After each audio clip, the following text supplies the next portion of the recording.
초대교회 상황은 여러분 너무나 잘 알아요. 황제 숭배 사상이 강요되는 시대예요.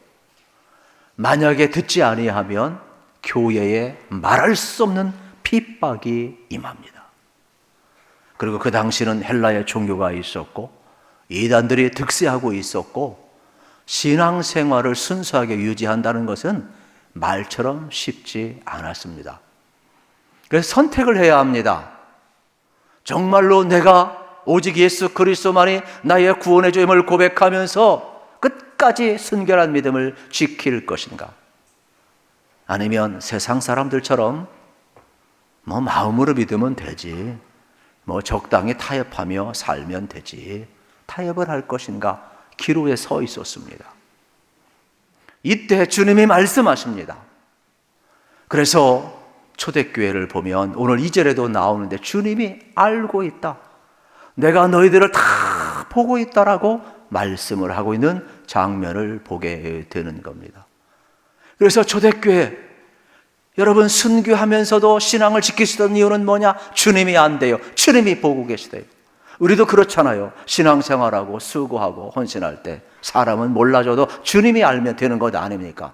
주님이 알면 고난을 이길 이유가 있고 믿음을 지킬 이유가 있는 것이죠. 그래서 지금도 마찬가지죠. 주님이 우리를 보고 있다, 주님이 우리를 알고 있다. 두 가지가 있어요. 하나님의 뜻대로 사는 사람은 주님이 보시고 안다는 게 힘이 돼요.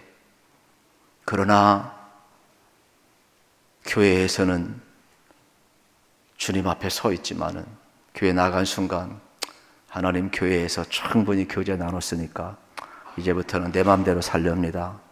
CCTV 다 꺼버리고 그냥 자기 중심으로 살아가는 사람은 하나님이 보고 있다는 게 두려운 거예요. 알고 있다는 게 두려운 거예요. 우리 그리스도인들은 어떠한 삶을 살아가야 될까? 저는 두려움을 넘어서 하나님이 알고 있고 보고 있다는 것이 오히려 나를 지키고 나를 온전히 이끌어가고 있음을 기억하시면서 감사할 수 있기를 우리 주님의 이름으로 축복합니다. 그래서 우리 그리스도인들은 두려움을 넘어서 감사가 회복이 되어야 할 것입니다. 요한계시록 2장 3장에 보면 소아시아에 있는 7교회에 주시는 말씀이 나오는데 공통적인 것은 뭐냐? 성령이 교회들에게 하시는 말씀을 듣는 자는 들을지어다. 이러한 공통적인 내용이 나와 있어요. 오늘 우리도 마찬가지죠. 성령님께서 하시는 말씀, 여러분 강단에서 울려 퍼지는 이 메신저를 통하여서 전달되는 이 하나님의 음성을 꼭 들으셔서 여러분이 이 세상 하나님의 백성으로 살아가시기를 우리 주님의 이름으로 축복합니다. 그만큼 하나님은 말씀하고 있음을 보게 되는 것이죠. 그런데 아무리 성령님이 천둥 같은 소리로 크게 말씀을 한다 할지라도 귀가 닫혀 있으면 안 들리죠. 그러나 작은 소리, 세미한 소리로 말씀하신다 할지라도 영적인 귀가 열려 있으면 하나님의 음성을 들을 수가 있는 것이죠. 그래서 우리는 예배하면서도 하나님 임재 가운데 세워주세요. 여러분 또 말씀을 들으면서도 하나님 제게 말씀해 주세요. 종이 듣겠습니다. 그러는 것 아니겠어요? 왜요? 영이 열리지 않는데 어떻게 하나님의 음성을 들을 수 있으며 어떻게 우리가 하나님의 임재 가운데 서실 수 있겠습니까? 그러므로 이 시간 하나님이 우리 찾아오실 때 여러분 하나님을 만나시고 그 하나님 말씀하실 때 그 음성을 들을 수 있기를 축복합니다. 지금 위기에 빠진 초대교회 성도들은 하나님의 음성을 들었다니까요. 그러니까 예나 지금이나 중요한 게 뭐냐? 여러분 성경을 통해서 메신저를 통하여서 또 성령을 통하여서 말씀하시는 주의 음성을 듣는 것이 매우 중요합니다. 오늘은 7교회 중에서 첫 번째 에베소 교회를 살펴보고자 하는 것입니다. 그런데 오늘 본문은 요한계시록 2장 1절부터 7절 아닙니까? 여기는 맨 먼저 예수님이 어떤 분인가를 소개를 하고 있어요. 그래서 7뼈를 가지고 7금 촛대 사이를 거니시는 분이라 이렇게 이야기를 하고 있지요. 이 해석은 1장 마지막 절에 다 나와 있어요. 7 촛대는 7 사자를 의미하고 7금 또 금초 때는 또 7 교회를 의미한다. 이렇게 주님이 붙들고 있음을 이야기하는 내용이 되겠지요. 그러면서 두 번째 부분에서는 칭찬하고 책망을 해요. 그래서 에베소 교회는 신앙생활 잘했다. 이렇게 칭찬하는 거예요. 그런데 꾸중도 해요. 그게 뭐냐? 첫사랑을 잃어버렸다. 꾸중도 합니다. 그러면 세 번째 해결책은 뭐냐? 회개하고 처음 사랑을 다시금 회복하라 해결책도 주셔요. 그리고 네 번째는 경고 메시지도 주셔요. 만약에 그렇게 하지 않으면 촛대를 옮기리라. 그러면서 다섯 번째 약속을 주셔요. 이렇게 다시 한번 첫사랑을 회복하는 자에게 생명나무의 열매를 먹게 하리라 약속도 주시고 있어요. 이러한 패턴은 초대교회뿐만 아니라 오늘 우리들에게도 주시는 하나님의 말씀이 되겠습니다. 먼저 에베소 교회를 살펴보고자 합니다. 에베소는 바울이 3차 전도 여행 때에 여러분 어떻게 했습니까? 여기에 머물면서 브리스길라와 아굴라와 함께 전도했던 곳이에요. 그리고 교회도 세우고 2년 3개월 동안 목회를 했어요. 바울은요 그냥 짧게 있다가 순위 전도자로 살았지 한 곳에 머물지 않았어요. 유일하게 오래 머문 곳이 바로 에베소가 되겠죠. 왜 그러느냐? 최대의 도시였어요. 그리고 동서양의 교통 요충지였고 상업의 도시였죠. 그리고 세상적으로 얼마나 잘 나갔느냐? 거기에 보면 아데미 신전이 있었는데 이거는 지금 그리스에 가보면 파르테논 신전이 있잖아요. 이거보다 4배나 커요. 신전은 5만 명 이상을 수용을 할 수가 있는 것이죠. 얼마나 여러분 신전이 큰지 모릅니다. 그 당시 사도행전 19장 24절에 보게 되면은 이 데메드리오라는 사람이 은장색으로 은으로 아데미 신상의 모양을 만들어서 직공들에게 여러분 팔고 많은 사람들에게 이 우상을 만들어서 형상을 팔아서 돈벌이 했다라는 거예요. 그 정도로 영향력이 큰 지역이 바로 에베소가 되겠습니다. 그리고 여러분들이 성지순례 가보면 이 셀수스 도서관 보이죠? 다 무너지고 앞에 그 입구만 이렇게 벽처럼 서 있는 그게 바로 이제 최고의 도서관이 되는데 양피지 파피루스가 약 여러분 도서가 12,000권이 되겠죠. 그 당시는 세계 최대의 도서관입니다. 저도 뭐 10,000권 이상이 있어서 책을 많이 정리하고 버렸지만은 그래도 아직도 많이 소장을 하고 있거든요. 우리가 볼 때 12,000권 별거 아니지만 그 당시는요 대단한 겁니다. 그리고 책 한 권이 양피지나 파피루스는 이게 쓰고 두루마리를 만들고 그러다 보니까 재본되는 게 아니잖아요. 그러니까 부피가 10배 이상, 한 12만 권 정도 이렇게 생각을 하시면 되는 거죠. 개념이 없나 놀래지도 안 하고 그냥 있어요. 그렇게 크고 많았다 이렇게 생각을 하시면 되겠지요. 그만큼 여러분 종교나 학문이나 또 모든 생활면에서 아주 탁월한 지역이 어디냐? 바로 에베소가 되겠습니다. 그런데 바울이 이곳에서 목회를 했다. 이곳에서 여러분 2년 3개월 이상 머물렀다. 그건 뭘 의미하느냐? 이 도시, 수많은 사람들이 몰려있는 이 도시를 복음화시킴으로 말미암아 그 당시 어떻게 보면 동서에 연결하는 요충지 아닙니까? 도시 아닙니까? 수도 아닙니까? 그러니까 그것을 통하여 복음이 확산되길 원하는 바울의 뜨거운 가슴을 여기에서 우리가 느낄 수가 있다. 이러한 내용이 되겠습니다. 그래서 두 번째로 바울은 선교 전략 요충지로 삼고 있어요. 실질적으로 어떻게 했느냐? 3차 전도 여행 때에 2년 이상 머물고 여러분이 두란노 서원에서 전도했다. 이건 참 대단한 거예요. 그러니까 이 바울은 에베소에서 복음을 전했고 브리스 아길라와 교회가 세웠잖아요. 그 뒤에 누가 오느냐? 또 아볼로가 와서 성경을 가르쳐요. 그 뒤에 또 누가 오느냐? 디모데가 와서 목회를 해요. 그러니까 얼마나 애정을 쏟았는지 몰라요. 또 뭐 52년, 53년 나옵니다만은 결국 이제 교회를 세우고 그것은 종교나 사상이나 철학의 중심지였고 또 그것의 변화를 통하여서 여러분 세계 복음화 이루고자 했던 바울의 지향점을 볼 수가 있죠. 우리도 마찬가지예요. 우리도 이곳에서 우리가 과제를 하나 받아야 되는데 이 서울 한복판에 우리 교회가 있는 것은 여러분 단순히 이곳에 우리만 신앙생활 잘하고 있는 게 아니죠. 적어도 우리의 지향점은 지역의 복음화와 민족의 복음화와 여러분 열방을 향하여서 바울처럼 뜨거운 가슴을 가지고 이 한복판에 서 있어야 된다는 것을 여러분이 알으셔야 되겠습니다. 결국 바울의 가슴 속에는 이렇게 에베소를 복음화시켜서 세계 복음화를 앞당시키고 싶었던 것을 볼 수가 있습니다. 그러면 이렇게 말씀하신 예수님은 누구냐? 1절을 같이 한번 읽읍시다. 에베소 교회 사자들에게 편지하라. 오른손에 있는 7뼈를 붙잡고 7금 촛대 사이를 거니시는 이가 이르시되. 여러분 잘 보세요. 사자는 여러분 잘 아는 것처럼 교회 지도자잖아요. 그리고 또 7별 지도자죠. 7금 촛대.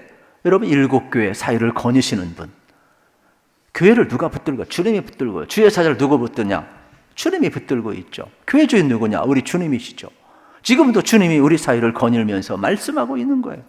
그렇기 때문에 우리가 주의 전에 온 것 아닙니까? 그래서 우리가 이 시간도 하나님 앞에 서 있으면 우리는 기억해야 돼요. 말씀을 통해도 은혜도 주시지만은 여러분 주의 권능과 권세로 함께 하셔서 교회를 붙들고 있고 우리를 붙들고 있어요. 초대교회를 붙들었으니까 여기까지 온 거죠. 또 돌보시고 있단 말이에요.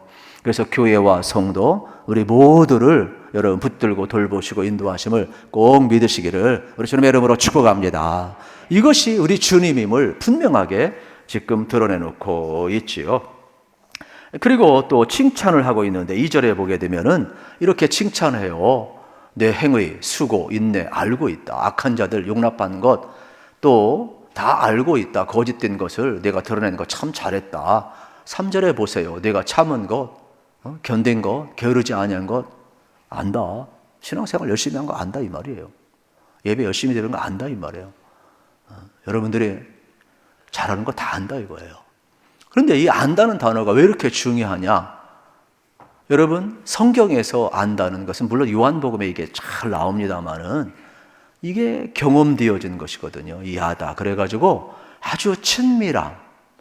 그러니까 우리 하나님은 고통 가운데 있는 그들을 비상적으로 아는 게 아니라 진짜 공감하고 그들의 여러분 로마의 그 핍박, 신앙을 지키기 위해서 순교하면서까지 어떤 희생을 지불하면서도 어떤 손해를 지불하면서도 끝까지 믿음을 지켜가고 주님을 붙들고 있는 그들을 안다 이 말이에요. 내가 내 고통을 안다, 내 수고를 안다 이 말이에요.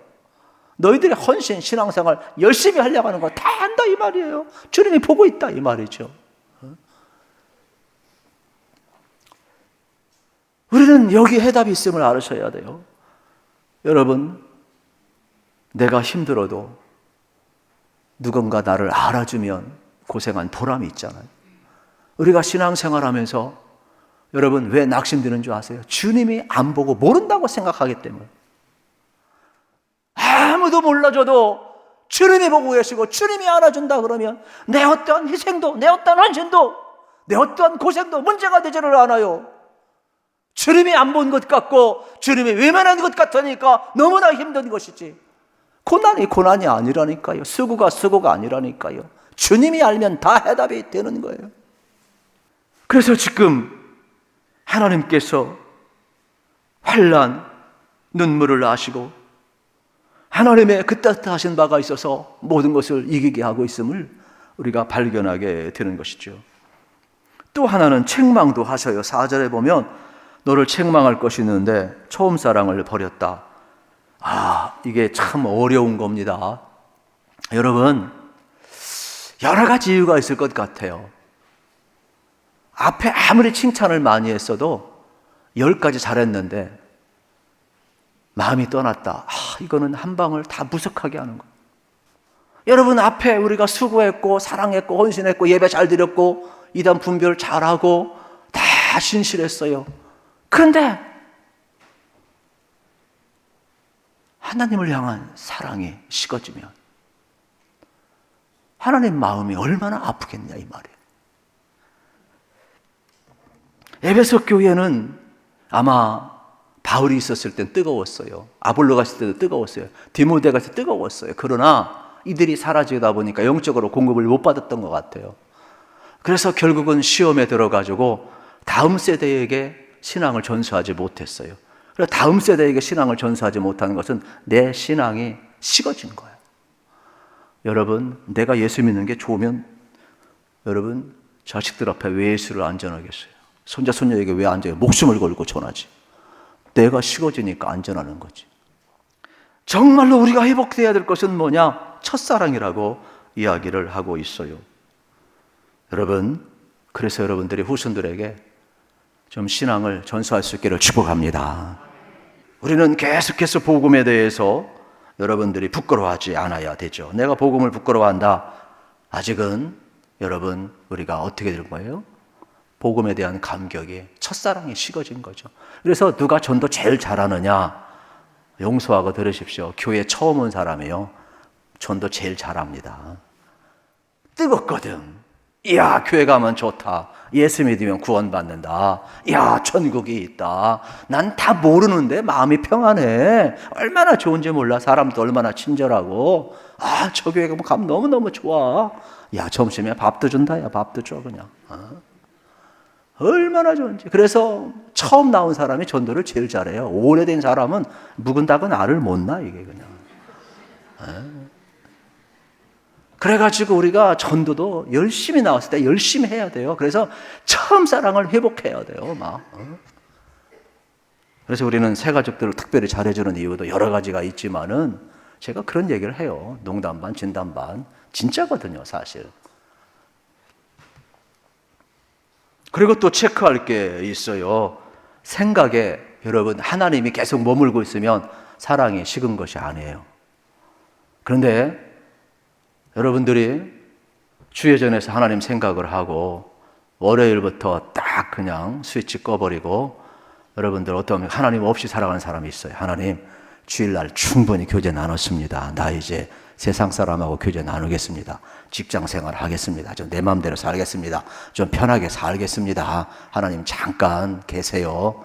그냥 스위치 꺼버리고 사는 사람이 있어요. 여러분, 사랑하면요, 저도 사랑을 해보니까 늘 내 마음속에 생각이 나더라고. 자식도 생각나고 아내도 생각나고. 사랑하면 생각이 계속 나요. 주님 생각도 그렇게 나야 되는 거예요. 꿈속에서 주님 생각이 나야 돼요. 순이야, 영이야 그러면 안 되고, 잠꼬대를 해도 예수님, 성령님. 그래서 우리 속에 생각에 하나님이 머물지 않으면 여러분, 우리도 사랑이 식어졌음을 알으셔야 되겠죠. 또 하나, 쉽게 탈진하는 사람이 있어. 이거는요, 사랑이 식어진 거예요. 사랑하면은요, 즉그락합니다. 여러분, 향유 옥합을 깨트린 여러분 여인을 생각해 보세요. 제자들은 왜 쓸데없는 짓 했느냐 이야기하지만, 향유 옥합을 깨트린 여인은 예수님의 은혜가 너무 고마워서 300대로 되는 향유 옥합을 깨트려 그의 머리에 붓는 거예요. 사랑이 있으면 깨트려도 헌신해도 주어도 아깝지가 않은 거예요. 하나님의 말씀이 절대로 부담스럽지가 않은 거예요. 내 사랑이 식어진 것을 생각을 해야지. 내가 하나님 떠나는 것을 생각을 해야지. 이것이 무슨 여러분 의미이고 억지로 하는 겁니까? 아니잖아요. 주님이 말씀하는 겁니다. 우리가 9가지, 10가지 다 잘했는데 한 가지 첫사랑 잃어버렸다. 가슴이 철컹거리는 거예요. 해결책은 뭐냐? 간단합니다.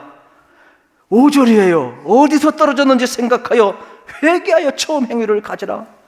여러분, 하나님이 우리에게 찾아오실 때 이게 회개거든요. 그래서 우리 마음이 다시 한번 회복되기를 축복합니다. 우리 영혼 사랑 회복되기를 축복합니다. 구원의 확신을 갖기를 축복합니다. 그래서 우리가 미래 세대, 다음 세대, 다른 사람들에게 복음을 전하고자 하는 그 마음이 회복되는, 이것이 첫사랑의 회복이라고 말씀하고 있는 거예요. 5번째, 경고합니다. 회개치 아니하면 내가 내게 가서 내 촛대를 그 자리에서 옮기리라. 저는 이 말씀이 너무 두려워요.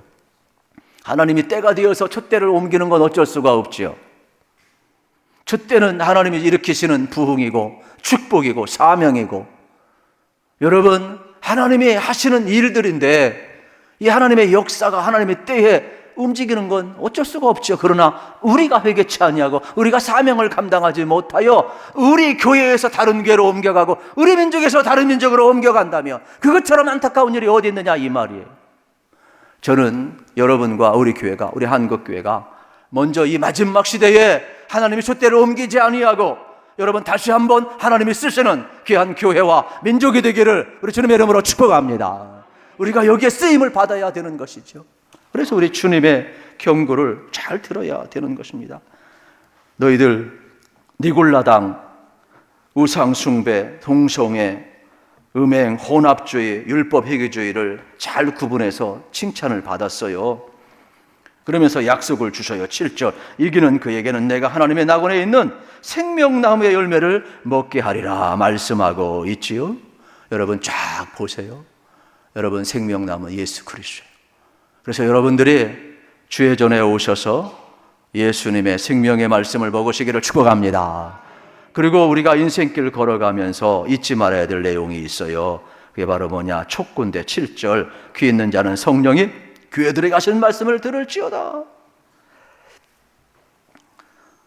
여러분 성령님이 말씀하실 때 들을 수 있어야 되는 거예요. 그래서 항상 여러분이 눈이 열리고 귀가 열리고 마음이 열려서 하나님을 보시고 주의 음성을 들으시고 여러분들이 항상 성령의 인도를 따라 살아가시기를 우리 주님의 이름으로 축복합니다.